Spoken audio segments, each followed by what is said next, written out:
গোপন খবরের ভিত্তিতে শনিবার সকাল মধুপুর থানার পুলিশ এবং বিএসএফের যৌথ উদ্যোগে মধুপুর জামচৌমুনি এলাকা থেকে একটি মারুতি বোঝাই গাড়ি দেশি মদসহ দুজনকে গ্রেফতার করে। জানা গেছে মধুপুর থানার পুলিশ এবং বিএসএফের কাছে সেই গোপন খবর অনেক পূর্ব থেকে ছিল। পরবর্তী সময়ে শনিবার সকালবেলায় ওই এলাকায় উৎপেতে বসে থাকে। এদিকে দুই মাদক ব্যবসায়ী সমীর সরকার এবং উৎপল দত্ত একটি মারুতি বোঝাই গাড়ি করে দেশি মদসহ মধুপুর দিকে আসতেই পুলিশ তাদের আটক করে। পরবর্তী সময়ে তাদেরকে গ্রেফতার করে নিয়ে আসে মধুপুর থানা। জানা যায় 500 লিটারের অধিক বেশি মদ ছিল সেই গাড়ির মধ্যে, যার বাজার মূল্য 70,000 টাকার অধিক।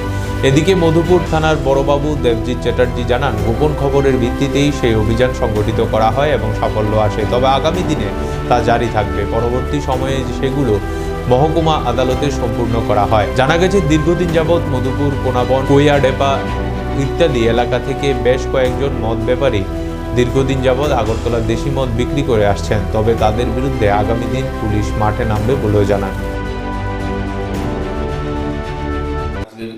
গোপন সংবাদের ভিত্তিতে মধুপুর থানার উদ্যোগে একটি গাড়িতে তল্লাশি চালানো হয়, মারুতি ওমিনি ভ্যান। তাতে তল্লাশি করে আমরা প্রায় 500 লিটার কান্ট্রিমেড লিকার উদ্ধার করি এবং তা সিজ করা হয়। সাথে দুজন লোককে গ্রেপ্তার করা হয় এবং তা আদালতে প্রেরণ করা হবে। তাদের নাম কি? একজনের নাম সমীর সরকার, আরেকজনের নাম উৎপল দত্ত। তাদের বাড়ি? তাদের বাড়ি একজনের রাস্তামাথা, আরেকজনের মধুপুর।